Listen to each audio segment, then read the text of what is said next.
So finally the day is on the way. हाँ जी, finally वो दिन आ ही गया when we worked very hard, when we burned the midnight oil, और अब उसको हम इम्प्लीमेंट करने जा रहे हैं। जी हाँ, हमारा क्लैट का एग्ज़ाम बहुत बहुत नियर है, it's very near to us, और फाइनली वो दिन आने ही वाला है। जितना भी हमने हार्ड वर्क किया है, जितनी भी हमने कठिन परिश्रम की है, उसका सक्सेसफुल होने का दिन, उसका इम्प्लीमेंटेशन होने का दिन आने ही वाला है। जी हाँ, सक्सेसफुल होने का दिन ही बोलिए। बी पॉजिटिव इन लाइफ, हमेशा पॉजिटिव रहिए कि आप सक्सेसफुल होंगे ही होंगे। अगर हार्ड वर्क किया है तो जरूर सक्सेसफुल होंगे। But some of the mistakes that you always do on your D day, कुछ ऑफ द मिस्टेक्स आप करते ही हैं अपने डी डे पे, please please please kindly ignore those mistakes, because those mistakes can lead to anxiety, depression और can lead to failure. वो मिस्टेक्स आपको एंजाइटी, डिप्रेशन और इवन फेलियर भी दे सकती है, तो इन मिस्टेक्स से बिल्कुल बच के रहिए।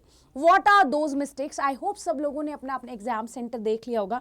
आई होप सब लोगों ने भी ये भी लाइक एकोमोडेशन देख लिया होगा कि वहाँ से मुझे कहाँ पे किस तरह से रीच करना है, मुझे कैब से जाना है, मुझे एक दिन पहले विजिट करना है। क्योंकि बहुत सारे स्टूडेंट्स के ऐसे मेल आए हैं कि मैम हमारा जो एग्जाम सेंटर है वो हमारे होम से 12 hours it will take to reach over there, 12 घंटे भी लग रहे हैं, तो हम एक दिन पहले ही वहां पर जाकर लाइक स्टे करेंगे। सो मेक श्योर कर लीजिए अगर आपका एग्जाम सेंटर बहुत ज़्यादा दूर है, like for example it takes around 10 to 12 hours, तो पहले ही दिन आप वहां पर जाके स्टे कर लीजिए, सो दैट कि एक हेस्टनेस ना रहे, क्योंकि हेस्टनेस चीज़ों को खराब बना देती है। जब हम देखते हैं कि कभी कभी हम कहीं पे बहुत जल्दबाजी में पहुंचते हैं, we are not able to carry ourselves, हम अपने आप को कैरी नहीं कर पाते हैं।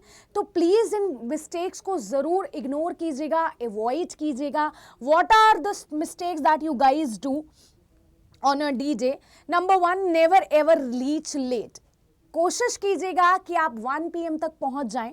थोड़ा सा एनवायरनमेंट चेक कीजिएगा, what is the environment of the exam centre, because जब हम अडाप्ट हो जाते हैं किसी चीज़ के तो ईजी गोइंग चीज़ें हो जाती हैं। आप समझ रहे हैं?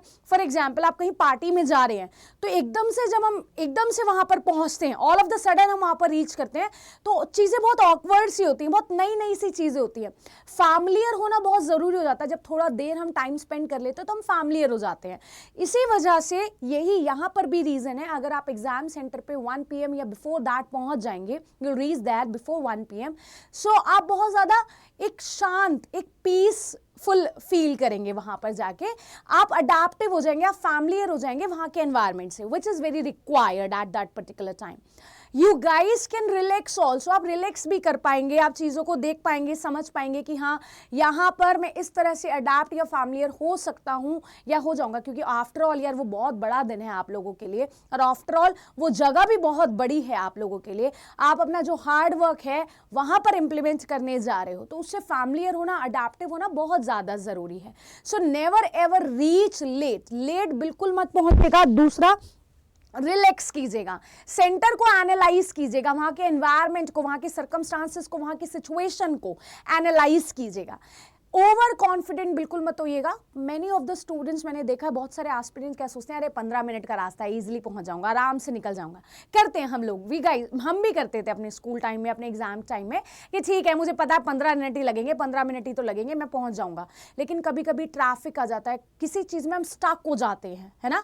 ठीक है, कभी कभी ऐसी अनफेवरेबल चीज़ें या कंडीशन हमारे सामने आ जाते हैं कि हम टाइम पर नहीं पहुंच पाते हैं। सो ऐसा please do not ever try this कि 15 मिनट का ही रास्ता है तो आप 1 बजे घर से निकल रहे हैं, या फिर आप 12:45 पे घर से निकल रहे हैं और आप सोचे 15 मिनट में वहाँ पहुँच जाऊँगा। नहीं, ऐसा मत कीजिएगा। ठीक है, आराम से जाइएगा, बहुत रिलैक्स मैनर में होके जाइएगा, रास्ते में भी बहुत आराम से जाइएगा। कभी कभी हेस्टनेस जो है बहुत प्रॉब्लम क्रिएट कर देती है हमारी लाइफ में, तो ओवर कॉन्फिडेंट मत होइएगा। ये मेरा बहुत ही ज़्यादा रिक्वेस्ट है to each and every student, humble request है। मेंटली प्रिपेयर होकर जाइएगा। देखिए एक बात समझिए मेरी बात, listen to me very carefully this thing. आप सेल्फ असेसमेंट करने जा रहे हो, there is no one over there, वहां पर कोई नहीं बैठा जो आपका असेसमेंट कर रहा है कि हाँ भाई इसने कितने क्वेश्चन सही करे हैं, कितने क्वेश्चन गलत किए। नहीं, अपना सेल्फ असेसमेंट कीजिए। आपने जितना भी पढ़ा है आप वहां पर देने जा रहे हो उस चीज को, और आप खुद से एनालाइज करने जा रहे हो कि मैंने एक्चुअली कितना पढ़ा है, मैं कितना कैपेबल हूं करने में। तो अगर माइंड में ये रहेगा ना कि मैं सेल्फ असेसमेंट के लिए यहां आया हूं, तो फिर आपको कोई प्रॉब्लम, कोई नर्वसनेस, कोई एंजाइटी, कोई डिप्रेशन नहीं होगा। और बेटा एंजाइटी डिप्रेशन होने का कोई मतलब या कोई क्वेश्चन ही रेज नहीं होता, because if you have worked hard for something, if you have put your positive energy towards something, so it will reflect back, वो आएंगी आपके पास, and it will reflect but in the same manner, उसी same manner में आएंगे जो same manner की energies आपने वहां पर लगाई होंगी। ठीक है, तो आप ये समझिएगा कि हाँ, जो मैंने एफर्ट्स पुट ऑन किए हैं, ठीक है, तो वो एफर्ट्स मेरे पास उसका रिजल्ट वापस आएगा तो पॉजिटिव ही आएगा। बिल्कुल एकदम रिलैक्स माइंड से होकर जाइएगा, because this is a time to make yourself boost up, to make yourself motivated. ये वही टाइम है जहां पे आपको मोटिवेट, कोई भी एक्स्ट्रा चीज अब पढ़ने की जरूरत नहीं है, जितना आपने पढ़ लिया वो रिवाइज कर लीजिएगा। और जब आप एग्जाम सेंटर में पहुंच जाएं, बिल्कुल कॉपी उठाकर मत देखिएगा। Do not like take your copy and mug up the things, नहीं, ऐसा मत कीजिएगा। बहुत रिलैक्स होके बैठेगा, बस जितना पढ़ लिए ठीक है, फाइन है, ठीक है। 1 बजे से पहले मैंने जितना पढ़ लिया था, एग्जाम सेंटर के पास पहुंचने से पहले मैं जितना पढ़ चुका था, उतना इनफ है, उतना मोर देन सफिशिएंट है, मुझे उससे ज़्यादा नहीं पढ़ना है।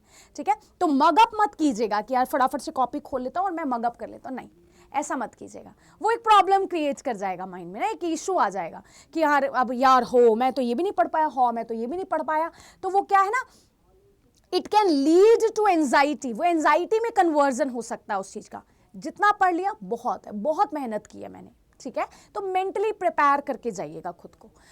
अगर मैं नेक्स्ट पॉइंट्स की बात करूं, ट्रांसपेरेंट वाटर बॉटल लेकर जाइएगा बेटा, take a transparent water bottle with you, a watch is very necessary, watch तो नेसेसरी है ऑब्वियसली, ठीक है। एक फोटोग्राफ लेकर जाइए, कभी कभी एडमिट कार्ड से हमारी फोटोग्राफ मैच नहीं होता, हम एडमिट कार्ड में ना कोई पुराना 10 साल पुराना फोटो दे देते हैं, तो please take a photograph, safe on side होकर जाएगा, एक फोटोग्राफ जरूर लेकर जाएगा।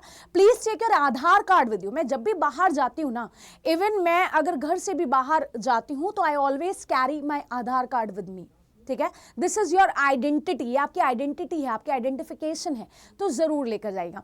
और मैं तो यार, मेरा एक्चुअली आदत रही है कि मैं हमेशा ना एक्स्ट्रा एडमिट कार्ड का प्रिंट आउट निकलवाई लेती थी, तो मैं 2 एडमिट कार्ड लेके जाती थी, इन केस अगर एक खराब हो जाए, खो जाए, रास्ते में फट जाए, तो दूसरा मेरे पास सेफ ऑन साइड हो, ठीक है।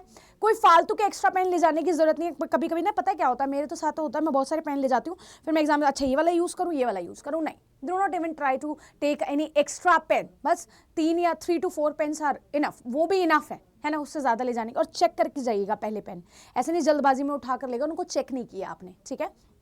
Please do not carry any digital watch, any digital equipment with you. Digital watch equipment मत लेकर जाइएगा, वो लोग बाहर रखवा देंगे। मोबाइल फोन्स भी अवॉइड कीजिएगा, अपने गार्जियंस, अपने पेरेंट्स को दे दीजिएगा जो भी साथ जा रहे हैं आपके, ठीक है। और अगर पास में ही है तो मोबाइल फोन नहीं भी लेकर जाते हैं तो कोई प्रॉब्लम नहीं होगी, ठीक है। बहुत ही सिंपल और सोबर बन के जाइएगा। कभी कभी क्या होता है ना, हमारा ड्रेसिंग सेंस हमको ऑकवर्ड फील करा देता है, तो हम ना कंफर्टेबल नहीं हो पाते, होता है बहुत बार ऐसा। तो no one is that to see you, कोई आपको नहीं देख रहा है ना, do not be very showy होने की जरूरत नहीं है।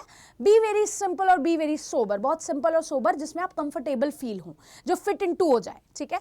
Next is do not wait extra time on the things which are out of the reach. कभी कभी किसी सेक्शन पे, किसी पार्ट पे आप बहुत ज्यादा एक्स्ट्रा टाइम दे देते हो और वो टाइम हमारा चला जाता है, ठीक है।